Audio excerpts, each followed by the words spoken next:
expanding hours with more people using it will be in the neighborhood of 4,000 people a day. Okay.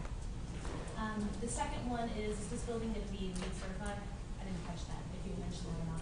It's okay, silver better. And then the third one is I'm one of the only people in this room who will ever have the opportunity to be a undergraduate student, a graduate student, and a professional student. And the things that were important to me as far as what I did with my spare time, what kinds of things I was into at all three stages of my life were very different. And I was wondering if you have taken, and I've kind of picked up on this and I think I know the answer to it, if you've taken students from the undergraduate population, the graduate population, and the professional population, all different types, and into account when you were planning what kinds of things you were putting in the rec center. Yes, I mean, we've got, with the SGA group, who represent, the students' interests. Like that's with the subcommittee, the Student Recreation Subcommittee, that Brandon McReynolds chaired. We talked with him about what we wanted to go in there, so that we've gotten that input. Because it's me at 21, I had no idea what I was going to be into at 25 and then at 28. Mm-hmm. And so it would be nice to be assured that people that are in different student groups and I think that's one of the great things about the rec center. It's going to have something for everyone. Okay. The competitive sports, which the younger students tend to do more of, as people get older, they're more informal. Okay, they want to maybe take a fitness class. They maybe just want to walk around the track. They just maybe a couple times a week want to come work out on the treadmill.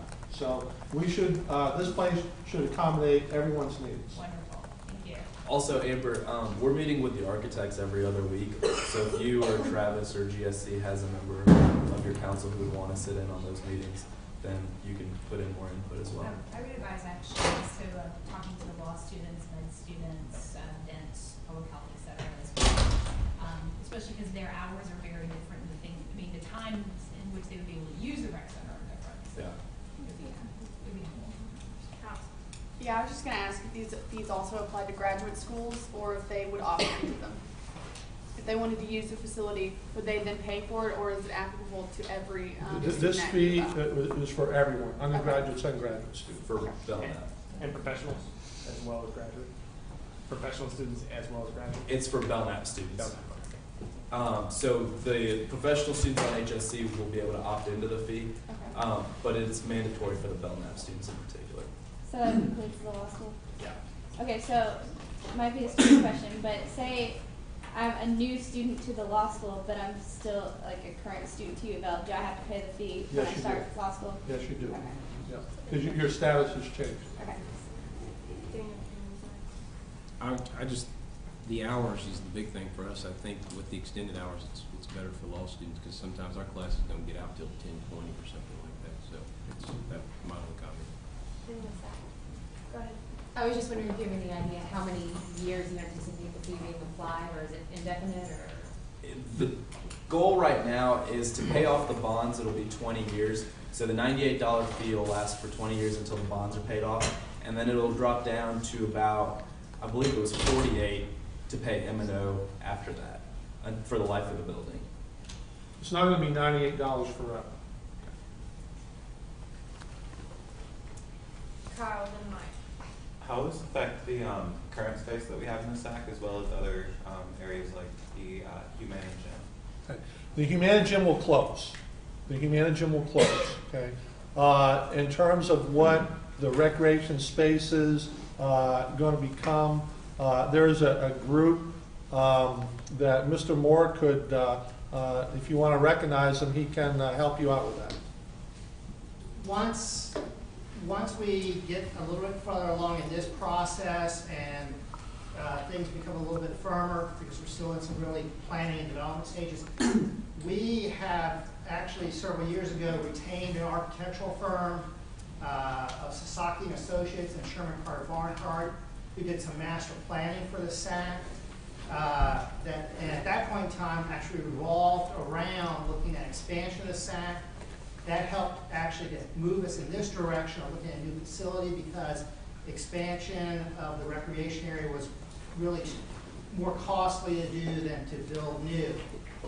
We will bring them back here on campus to look at the east side to the recreation space to look at what our needs are that would relate to expanding the SAC.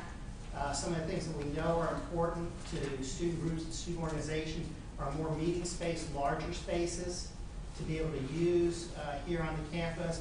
We also know that people want, again, some hangout space, lounge space, that type of thing as well.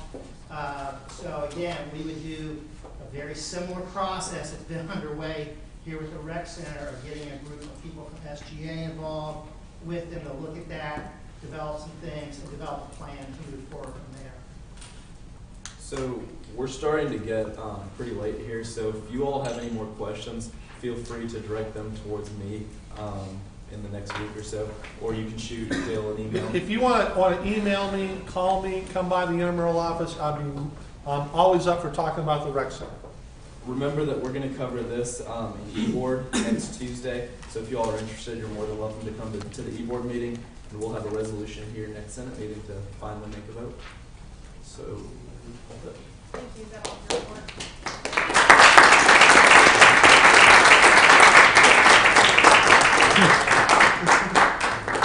Thank you all. We're going to move to Curtis Frizzell, Academic Vice President. All right. We, as part of the APB, we went ahead and selected May, June, and July Student of the Month, since we will only have one more meeting in April. Just to kind of give you all the names, we've got May was Morgan Forrester, June was Jasmine Coward, and July was Allie Jackson. That was from Kent School, nursing student, and a speed schooler, so I think it was a good selection on behalf of the APB. On APB's request, we went ahead and talked to Bob Goldstein about postponing the implementation of Blackboard on course evaluations. And the reason we decided to do that is the more we started really looking into it, we think this is a bigger problem than just course evaluations. Because I started talking to even more faculty and more students and more TAs, et cetera, that have dealt a lot more with Blackboard, and they think that there's a lot more issues with Blackboard in and of itself. So what I'm encouraging is a new study on Blackboard from both faculty, students, and TAs to really discuss what needs to be changed on that behalf before it goes on to course evaluations and has the effect on teachers. So we're moving on from that, and ANS has put it on their agenda.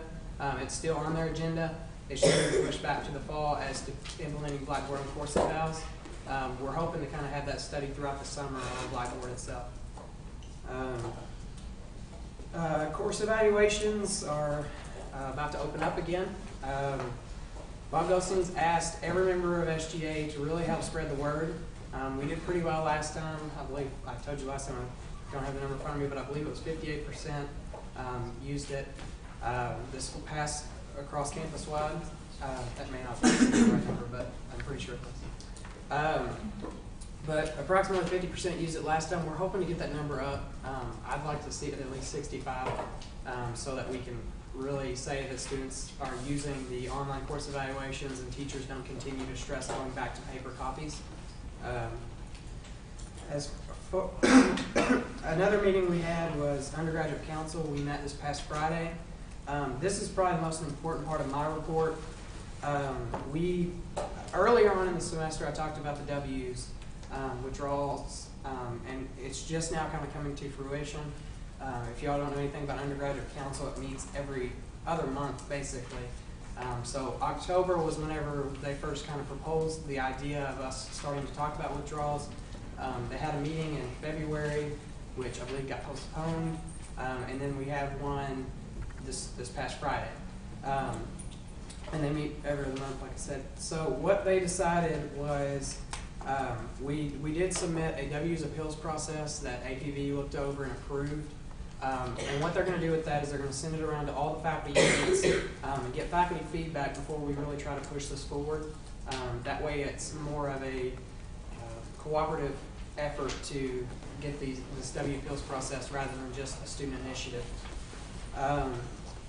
The other thing I need you all to do is I really need you all to write letters. If you're passionate about it, email the provost, give your letters to me, to hand to the provost, however you want to do it. Just get some type of written statement to me about the W's withdrawal date. I spoke on it earlier in the semester. The undergraduate council actually approved moving the withdrawal date from 5 to 14 days. Now, even though they've approved it, it is the final word of the provost in order to actually implement that. So she can, over the summer, she can say whether she is going to implement the W withdrawal date from 5 to 14 days, or whether she's just not going to do it. And there's also some budgetary things that she's thinking about as well, but she really needs to know from students how important this policy is. So I really would like feedback from you all, and any type of that, especially, I know it's near the end of the semester, we've got finals coming up, but this is the last major push for this. So hopefully you all can send me something or send her something. Finally, a bit of good news. Undergraduate council, I learned that they're going to start complying with the new House bill and put all syllabi on Blackboard. That's campus-wide. It's mandated in the fall. So every class should have syllabi on Blackboard in the fall. If they do not, you should report your professor because they're not doing their job. It is mandated by the state now. So that's some news you can spread. Hopefully students can now report that if their teachers do not put that online, but not just online, but specifically on Blackboard. So with that, other than that, I've just been going through some transition phases with Jody Howe, who's with us tonight, and that's about it. Yeah. Yeah, I remember earlier in the year we talked about some of our benchmark institutions and their withdrawal dates. Could you send that out to us so we can put in our letter to the provost? Or? Yes. Okay, I believe I have that as part of. If not, I can ask for Dr. Billingsley to send it out to me. So, okay, cool. Thanks. I know that it varied greatly across the board. Just so you all know, some of them had it like us. I believe the majority had it 14 days though, so that'd be good to include. Okay, thanks for that. Thank you. John Weber, Services Vice President. All right, so I'll keep this short.